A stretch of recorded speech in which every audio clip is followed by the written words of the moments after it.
Caro espectador, seja bem-vindo à nossa apresentação sobre a evolução do homem.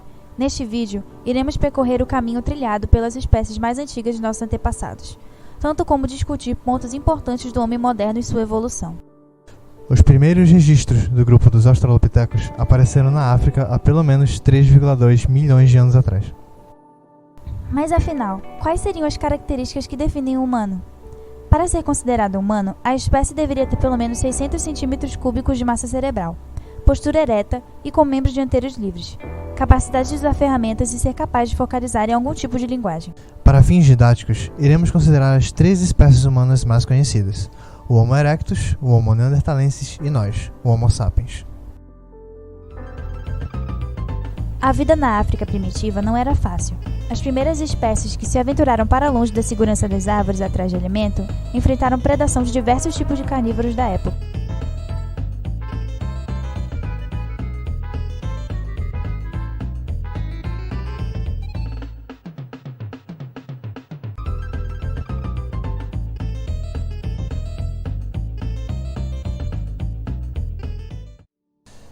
Esse passo foi muito importante, pois os novos tipos de alimento, seja de caça ou de carcaça, que fomos capazes de adquirir, permitiu a evolução de músculos capazes de correr e o desenvolvimento de um cérebro maior. Infelizmente, as primeiras espécies de humanos dependiam totalmente de sua capacidade física para fugir de predadores. Era, sem dúvida, uma época bem desafiadora, pois por diversas vezes fósseis apontam que fomos quase extintos.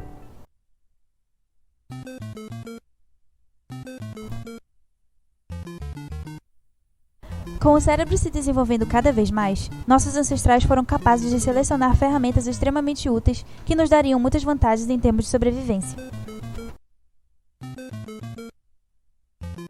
Lutar diretamente com as presas e predadores era muito arriscado, porém, a capacidade de arremessar objetos permitia afugentar predadores e a captura de presas menores.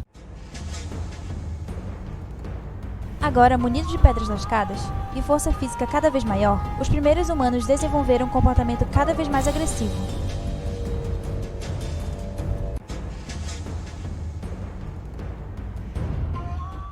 O acesso à carne em grandes quantidades permitiu uma rápida sucessão evolutiva, o que fez nosso cérebro evoluir em uma velocidade incrível. Ainda existia a ameaça de um inimigo invisível, o frio. Esse fator atacava as populações esporadicamente e por muito tempo limitou as nossas populações. Enquanto nossos ancestrais viviam no clima quente da África, a temperatura não era um problema tão grande. Munidos de pelos, eles resistiam às noites frias e aos períodos chuvosos. Mas contra o frio extremo, a invenção do fogo foi importantíssima para nossa sobrevivência.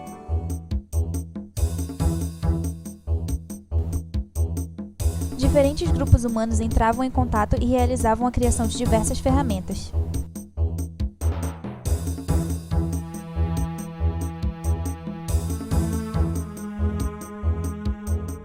Ainda que existisse o isolamento familiar, nessa época começávamos a criar os primeiros meios para a vida em grupos mais largos.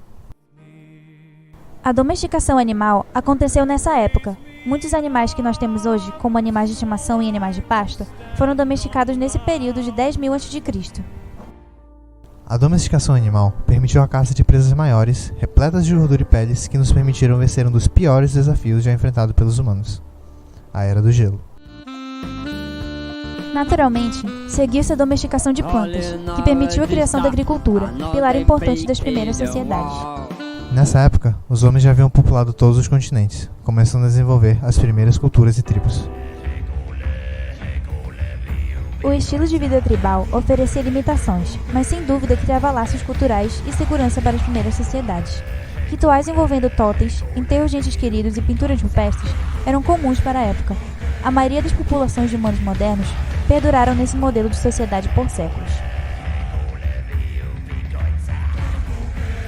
Apesar da colonização de povos tribais, graças à emergência dos povos europeus e asiáticos, ainda hoje, existem diversas culturas enraizadas nas tribos que apareceram nessa época. Aqui mesmo, na cidade de Manaus, temos influências de lendas indígenas milenares, no artesanato e em estilos musicais, como é o exemplo do boi-bumbá.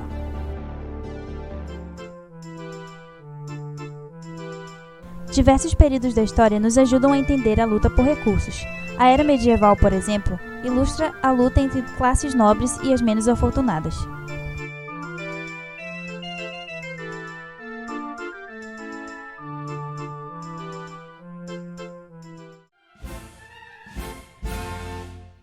O ápice da coordenação humana é observado nas sociedades mais modernas. A democracia é o melhor exemplo da interação de grupos diferentes em prol da sociedade como um todo.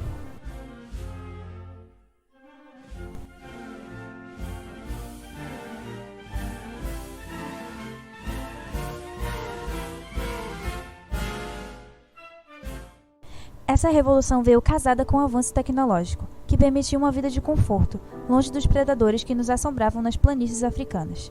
Agora, com uma população emergente, nosso olhar evolutivo fixa em um novo horizonte.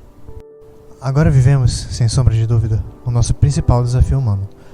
Graças às nossas vitórias em uma era primitiva, o ser humano perde a humildade de se reconhecer como apenas outro fator no ambiente e passa a se ver como moldador desse mesmo ambiente.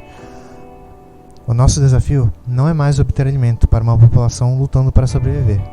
Nosso maior desafio é permitir que a nossa população permita a sobrevivência do ambiente. Da próxima vez que você estiver com algum problema e achar que não existe solução, lembre-se, somos produtos de milhões de anos de evolução. Como pessoas, podemos fazer muitas coisas, mas como humanos, podemos tudo.